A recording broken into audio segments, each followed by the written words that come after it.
할렐루야. 아멘. 예. 우리는 지금 인심판에 대해서 우리가 살펴보고 있습니다.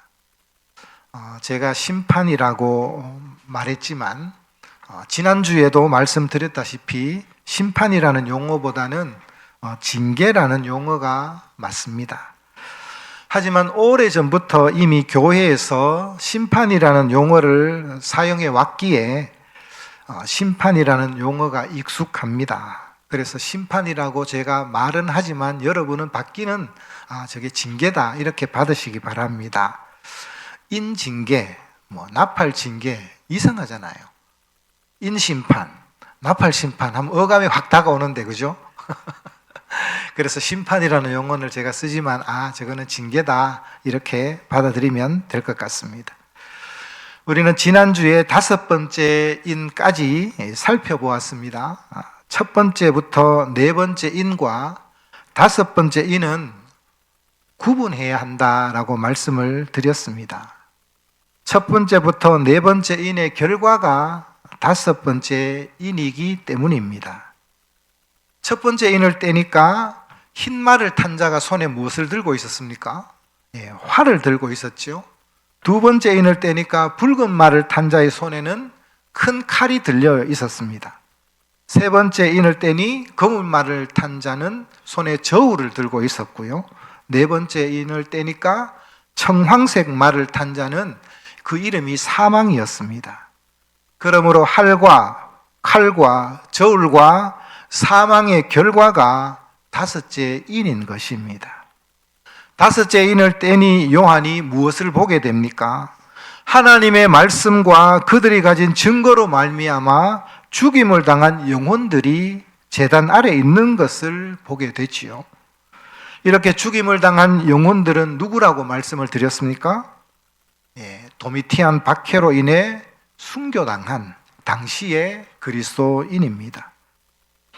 죽임을 당한 이 영혼들이 하나님께 이렇게 호소를 하지요. 참되신 대주제여, 땅에 거하는 자들을 심판하여 우리 피를 갚아주지 아니하시기를 어느 때까지 하시려 하나이까? 그러자 보좌에 앉아 계신 하나님께서 이렇게 호소하는 영혼들에게 흰 두루마리를 건네주십니다. 그러면서 잠시 너희들 쉬라 이렇게 말씀하시죠. 동무종들과 형제들도 너희들처럼 죽임을 당하여야 하는데 아직까지는 그 수가 차지 않았다 이렇게 말씀하셨습니다. 아직은 순교자가 더 나와야 된다라는 말씀이지요. 여러분, 교회의 역사는 순교의 역사입니다. 사도행전을 보면 스데반 집사가 맨 처음에 순교했고요. 그 다음에는 예수님의 제자 가운데 야고보 사도가 순교했습니다.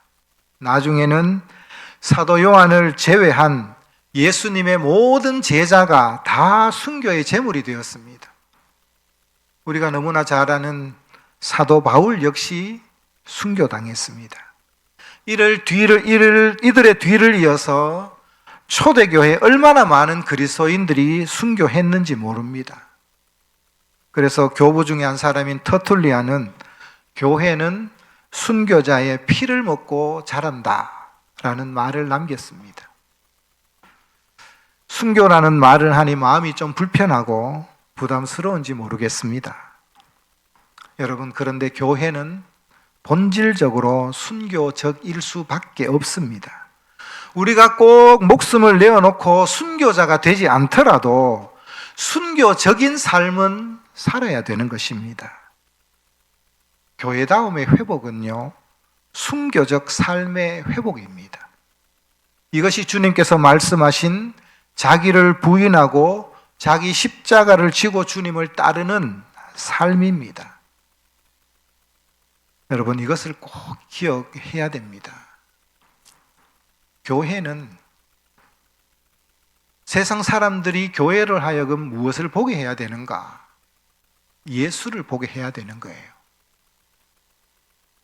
안타까운 것은 오늘날 교회들이, 매스컴에 비치는 이 교회의 모습들이 예수의 모습이 보이지 않는다는 거예요. 권력자들의 모습이 보일 때가 많이 있다는 겁니다. 이것은 방향이 다른 겁니다. 방향이 잘못된 것입니다.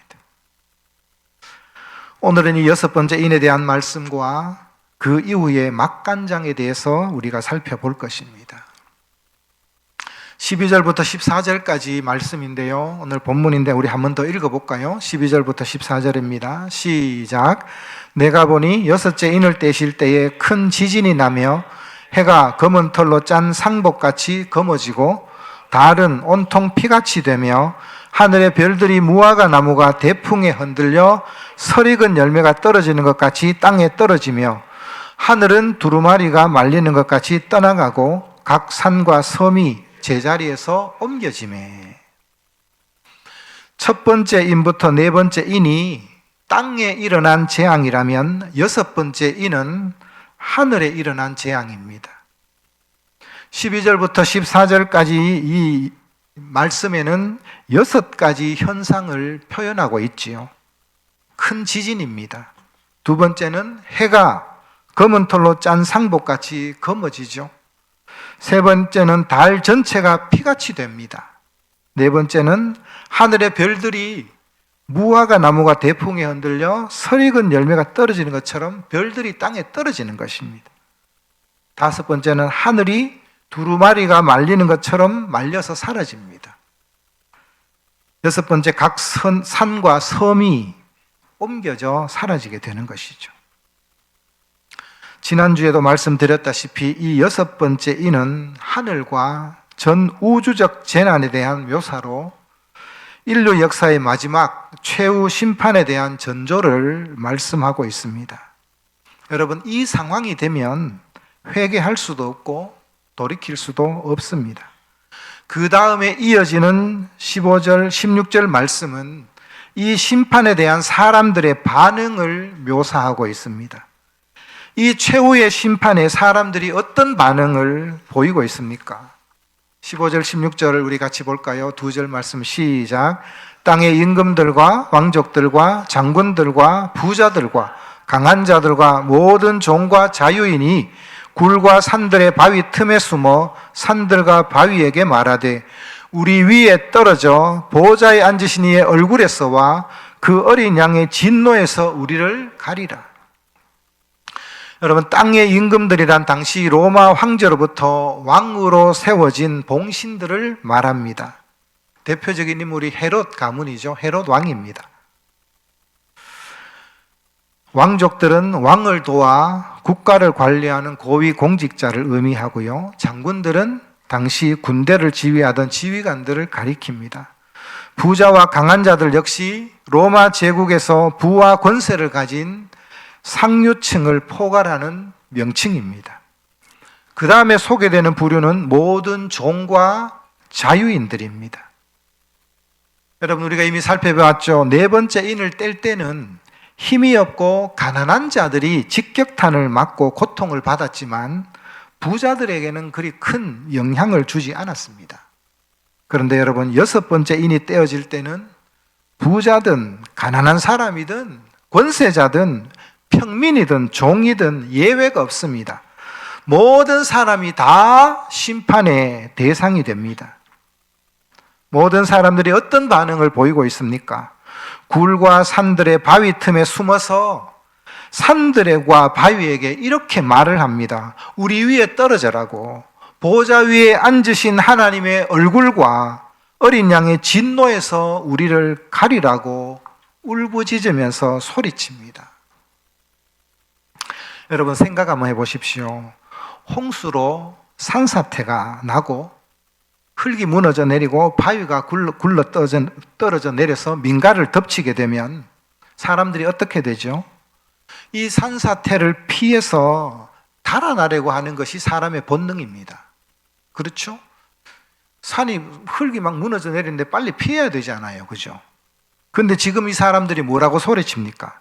산들과 바위가 자기에게 무너져 내려서 깔려 죽어도 좋으니 차라리 보좌에 앉으신 하나님의 그 얼굴과 어린 양이신 예수님의 진노에서 우리를 가려달라고 소리치고 있습니다. 이것은 이 마지막 심판이 얼마나 무섭고 두려운지, 그 공포가 얼마나 무시무시한지를 보여주는 말씀입니다. 여러분, 이 말씀 역시 구약적인 배경을 가지고 있습니다. 이사야서 2장에도 나와 있고요, 호세아서에서도 나와 있습니다. 호세아서 10장 8절 말씀을 우리 한번 같이 볼까요? 앞에 보면 나오거든요. 같이 한 절 읽어봅시다. 시작. 이스라엘의 죄 곧 아웬의 산당은 파괴되어 가시와 찔레가 그 제단 위에 날 것이니 그때 그들이 산더러 우리를 가리라 할 것이요 작은 산더러 우리 위에 무너지라 하리라. 여러분, 호세아 10장 8절의 이 말씀은 하나님께서 선지자들을 보내서 그렇게 너희들 우상을 끊어내라고 호소해도 이스라엘 백성들이 듣지 않았습니다. 그런데 하나님께서는 이스라엘 백성을 심판하고 이 산당과 제단을 파괴할 때, 파괴하실 그때 이스라엘 백성들이 하나님의 그 진노를 보지 않기 위해 산과 작은 산들에게 자신들 위에 무너지라고 할 것을 이 호세아 선지자가 예언한 말씀입니다. 사람은 너무 무섭고 큰 공포를 경험하게 되면 트라우마라는 것이 생깁니다. 그죠? 여러분, 교통사고를 이렇게 한번 당한 사람은요, 비슷한 상황이 차가 갑자기 급정거를 하게 되면 안 당한 사람보다 훨씬 많이 놀랍니다. 트라우마가 있는 거죠. 그 충격과 공포가 얼마나 큰지 비슷한 상황이나 환경이 되면 기겁을 하고 충격에 빠져 쉽게 헤어나오지 못합니다. 이처럼 마지막 때 하나님을 대적한 원수들이 하나님의 이 심판이 임할 때 너무나 무서워서 차라리 자신을 죽여달라고 죽기를 간구하게 된다라는 것입니다. 여러분, 아직도 대부분의 사람은 죽으면 모든 것이 끝난다라고 생각합니다. 사람들이 왜 극단적인 선택을 하게 될까요? 현실이 너무 고통스럽기 때문입니다. 내가 죽으면 이 현실의 고통이 이제 끝나고 사라진다라고 생각하기 때문에 극단적인 선택을 하게 됩니다. 여러분, 그러면 내 이 육신의 목숨이 끊어지면 과연 이 고통에서 해방될까요? 이것은 큰 착각입니다. 성경은 사람들이 이 세상에서 죽는다고 해서 하나님의 진노를 피할 수 없다라고 분명하게 말씀하고 있습니다. 여러분, 죽음조차 하나님의 이 마지막 심판, 최후의 심판으로부터 벗어날 수가 없습니다. 그렇다면 여러분, 하나님의 이 무시무시한 마지막 이 심판에서 벗어날 수 있는 사람이 아무도 없을까요? 누가 이 진노에서 벗어날 수 있을까요? 그래서 6장 마지막은 질문으로 끝을 맺지요. 17절 말씀을 한번 보십시오. 그들의 진노의 큰 날이 이르렀으니 누가 능히 서리요 하더라. 여러분, 이 진노의 큰 날, 하나님의 이 무서운 심판 앞에 누가 감히 설 수 있단 말입니까? 여러분, 이 진노의 심판에 설 수 있는 사람이 있을까요, 없을까요? 예? 예, 있습니다. 거기에 대한 대답이 7장의 말씀입니다. 이 7장이 잠깐 쉬어가는 막간장이 되겠지요. 7장 1절 말씀을 우리 같이 한번 볼까요? 7장 1절 시작. 이 일 후에 내가 네 천사가 땅 네 모퉁이에 선 것을 보니 땅의 사방의 바람을 붙잡아 바람으로 하여금 땅에나 바다에나 각종 나무에 불지 못하게 하더라. 여러분, 7장 1절은 그 다음에 사도 요한이 눈에 들어온 장면입니다. 사도 요한이 무엇을 보게 되죠? 네 천사가 땅의 네 모퉁이, 그러니까 사방이죠, 그죠? 쉽게 말하면 동서남북입니다. 동서남북 사방의 네 천사가 땅 사방에서 불어오는 바람을 막고 있습니다. 이 바람이 땅이나 바다에나 각종 나무에 불지 못하게 바람을 못 불도록 지금 잡고 버티고 있는 것입니다. 여러분, 이 바람이 땅이나 바다나 각종 나무에 불면 좋은 일이 일어날까요? 안 좋은 일이 일어날까요? 안 좋은 일이 일어나겠죠. 그죠? 그러니까 불지 못하도록 지금 잡고 있는 것입니다. 지금이 한참 여름 과일이 무르익어 있습니다. 복숭아도 탐스럽고 포도도 탐스럽습니다. 근데 나무에 이렇게 무게가 탁 밝게 익었는데 태풍이 한번 불면 어떻게 될까요? 다 떨어지는 것이죠. 그죠? 못 먹는 것입니다.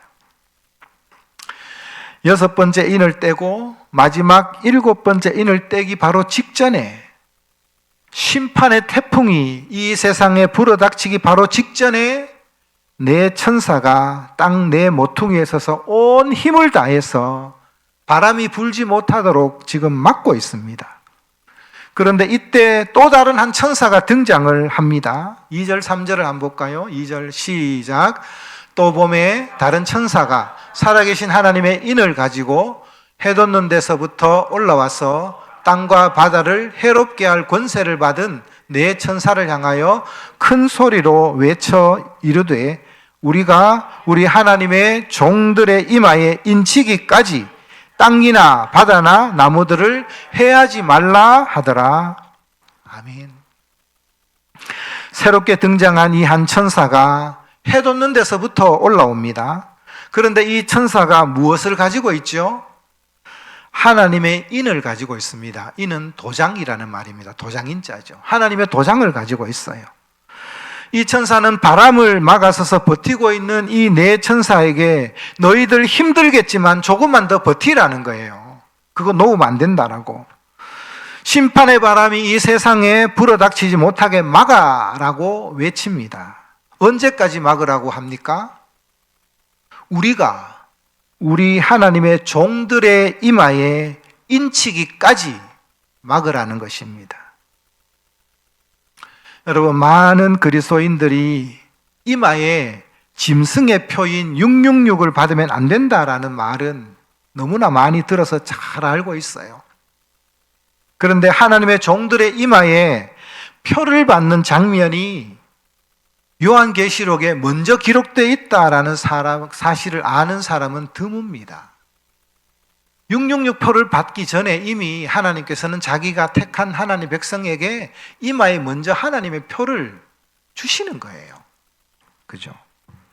그러면 여러분, 하나님의 종들의 이마에 인을 친다라는 말이 무슨 뜻일까요? 이것은 이스라엘 민족의 역사적 배경을 이해해야 됩니다. 우리나라는 농경 문화에 세워져 있습니다. 그래서 이 말씀은 잘 이해가 되지 않아요.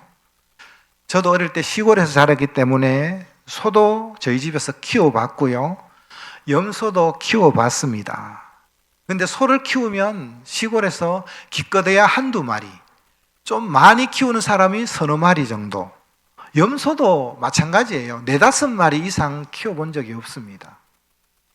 그러면 집집마다 외양간이 있어서 가축은 각자 자기 집에서 키우면 돼요.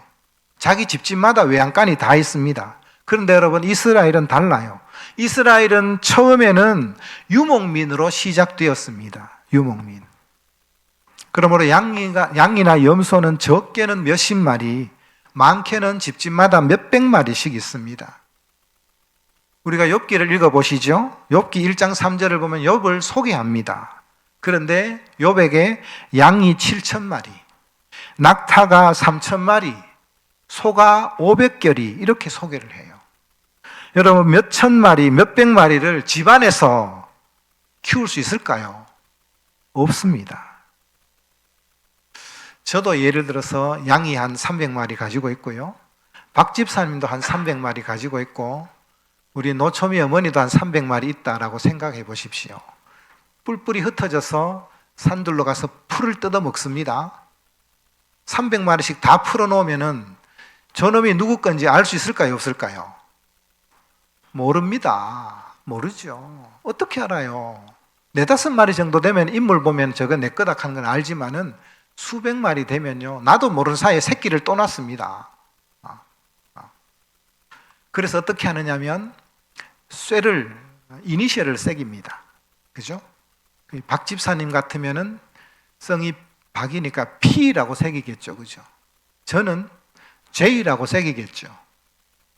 어머니는 N이라고 새기겠죠. 그죠? 그래서 자기 가축의 목이나 엉덩이에다가 불을 달고 와가지고 인도로 찍습니다. 그게 인이죠. 왜 찍을까요, 그것은?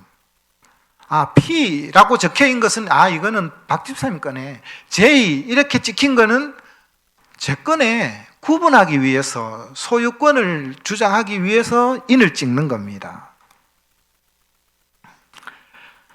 이것은 누구의 소유인지를 나타내는 표시입니다. 우리가 하나님의 인이 찍혀 있으면 우리는 하나님의 백성이고요. 666이라는 인이 찍혀 있으면 누구의 소유라는 거예요? 마귀의 소유라는 겁니다. 사탄의 소유라는 거예요. 그죠? 우리가 발버둥 치지 않게 인 받으면 안 돼, 막 거부해서 되는 게 아니에요. 이미 결정나 있는 겁니다. 주인에 의해서. 천사가 하나님의 종들의 이마에 인을 친다는 것은 하나님의 소유인 하나님의 백성들 하나도 빠짐없이 모두 다 인을 치기까지, 쉽게 말하면 다 찾아내기까지는 마지막 심판이 시행되지 않는다라는 말씀입니다. 하나님은 자기가 선택한 백성은 하나도 놓치지 않고 다 구원하신다라는 말씀입니다. 여러분, 그러므로 요한계시록은 결코 무서운 책이 아닙니다. 예수를 믿는 그리스도인에게 두려움과 공포심을 주려고 쓴 책이 아닙니다. 분명히 마지막 때 환난과 박해가 있을 것입니다. 그렇지만 이 박해와 환난이 예수님을 믿고 하나님의 백성이 된 그리스도인을 지옥으로 떨어지게 하지는 못합니다. 하나님의 백성은, 하나님은 자기 백성을 한 사람도 잃어버리지 않는다라는 사실을 믿으십시오. 이렇게 하나님께서 택하신 이 인친자의 수가 몇 명이라고 말씀하고 있죠? 4절을 한번 볼까요? 시작. 내가 인침을 받은 자의 수를 들으니 이스라엘 자손의 각 지파 중에서 인침을 받은 자들이 14만 4천이니, 인침을 받은 자의 수가 이스라엘 각 지파 중에서 14만 4천입니다. 여기서 이스라엘 자손의 각 지파 중에서 라고 말씀하고 있어서 이것을 혈통적인 이스라엘 민족을 의미한다라고 생각하면 안 됩니다. 사실 이 혈통적 이스라엘의 12지파는 북이스라엘이 멸망함으로부터 사라졌습니다. 아수르 제국이 북이스라엘을 점령함으로 인해서 이방인을 그 땅으로 옮겨옴으로 말미암아 피를 다 섞어버렸어요. 그래서 이 이스라엘은 혈통적 이스라엘이 아니라 교회를 상징하는 상징적 의미입니다. 그래서 야고보서 1장 1절을 보면 이렇게 기록되어 있죠. 하나님과 주 예수 그리스도 종 야고보는 흩어져 있는 12지파에게 문안하노라. 야고보가 편지를 쓰면서 12지파에게 문안한다라는 것은 이스라엘 12지파를 의미하는 게 아니죠. 흩어져 있는 하나님의 교회에게 문안한다라는 그런 의미입니다. 이건 역시 상징적인 의미임을 우리가 알 수 있죠. 인침을 받은 자의 숫자가 14만 4천입니다. 여러분, 왜 14만 4천일까요?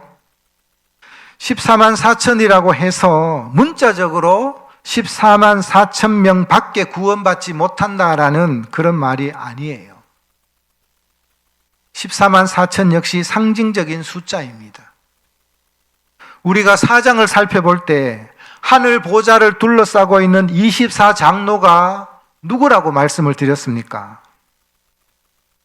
구약교회의 성도를 대표하는 12지파와 신약교회를 대표하는 12사도를 합친 수가 24장로라고 말씀을 드렸죠.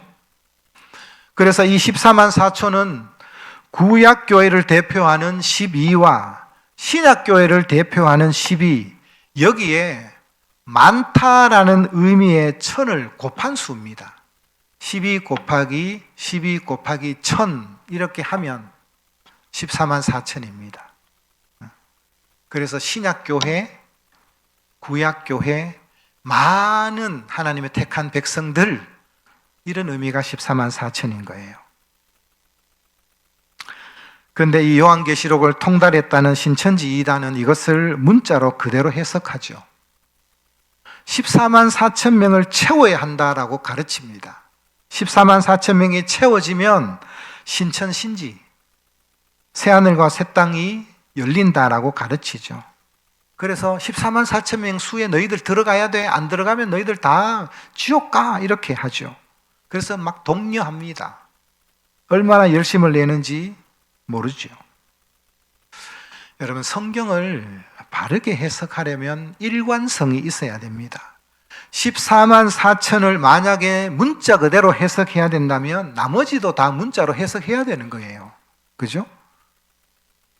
그러면 14만 4천 명이 문자 그대로 정말 14만 4천 명이라면 이마에 인을 치는 것도 문자로 해석해야 되는 거예요. 그러면 신천지 다니는 사람에게 이마를 까봐야 됩니다. 머리를. 인이 정말 찍혀 있는지를. 찍혀 있을까요? 안 찍혀 있죠. 근데 14만 4천은 문자로 해석하고 이마에 인 받는 거는 상징으로 해석하고 마음대로 자기들 해석하는 겁니다. 일관성 있게 해석해야 되는 겁니다. 누가 그런 권리를 줬습니까? 성경을 그렇게 해석할 권리를 줬습니까? 말이 안 되죠. 여러분, 우리는 여기에 쏘가 넘어가면 안 됩니다. 그러므로 주님이 오실 마지막 때에 대해서 우리가 두려움을 가질 필요가 없습니다. 내가 예수를 믿고 있으면 나는 하나님의 백성입니다. 나는 그의 소유된 백성이죠. 우리 이마에 인이 없어도 안 찍혀 있어도, 그죠? 우리는 하나님의 소유라는 지위라는 인이 찍혀 있다라고 믿으십시오. 그죠? 요즘 계시록을 해석하면서 뭐 빌 게이츠가 어떻고 테크노 거부가 어떻고 로마 교황이 어떻고, 여러분 이런 유튜브를 보고 마음이 흔들릴 필요가 없습니다. 나의 의지, 나의 노력, 나의 믿음, 나의 어떠함이 아니라 하나님의 신실하심, 하나님의 그 전능하심, 하나님이 어떠하시다라는 사실을 믿으십시오. 여러분, 우리의 믿음의 대상은 내가 아니에요. 내가 그런 환난이 왔을 때 내가 과연 견뎌낼까? 내가 과연 그 믿음을 끝까지 지켜낼 수 있을까? 누가 자신할 수 있습니까? 저도 자신할 수 없습니다. 그러나 하나님께서 인을 탁 쳐서 택하신 백성은 어떤 방법이든지 하나님이 구원하십니다. 우리의 믿음의 대상은 내가 아니라요, 하나님입니다. 하나님. 우리의 시선은 하나님께 고정되어야 하는 것입니다. 여러분, 우리 예수님은 우리의 손을 결단코 놓지 않습니다. 믿으십니까? 아멘이 힘이 없네요. 믿으십니까? 예. 우리 마지막으로 로마서 8장 37절에서 39절 말씀 우리 같이 한번 읽었으면 좋겠습니다. 사도 바울이 이렇게 하죠. 우리 큰 소리로 같이 한번 읽을까요? 시작. 그러나 이 모든 일에 우리를 사랑하시는 이로 말미암아 우리가 넉넉히 이기느니라. 내가 확신하노니 사망이나 생명이나 천사들이나 권세자들이나 현재일이나 장래일이나 능력이나 높음이나 깊음이나 다른 어떤 피조물이라도 우리를 우리 주 그리스도 예수 안에 있는 하나님의 사랑에서 끊을 수 없으리라. 아멘.